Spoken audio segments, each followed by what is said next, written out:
যখন আমি রাস্তা দিয়ে আসছিলাম বাটুলিয়া মাঝামাঝি ড্রাইভারের সাথে মোবাইলে একটা ফোন আসার পরে বললো যে সাবান মেলা করছি কালামপুর আছি।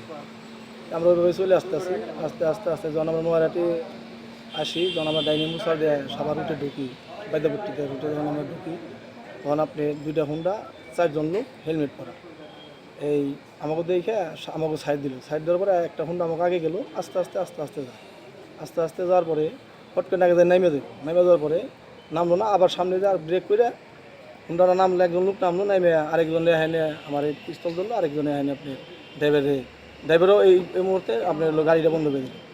গাড়িটা বন্ধ করে দেওয়ার পরে আরও যুক্ত করলাম, আমরা বাম সাইড দিয়ে গেলে চলে যেতে পারতাম, কিন্তু ড্রাইভারে গেলো না। ড্রাইভার বন্ধ করে দেওয়ার পরে আমার হেঁটে ধরে গুলো যা আছে আমার টাকার ব্যাগটা খালি নিয়ে গেল না। আপনার কত টাকা? 13 লক্ষ টাকা ছিল। 13 লক্ষ টাকা ছিল। আমার নাম কৃষ্ণচন্দ্র সাহা।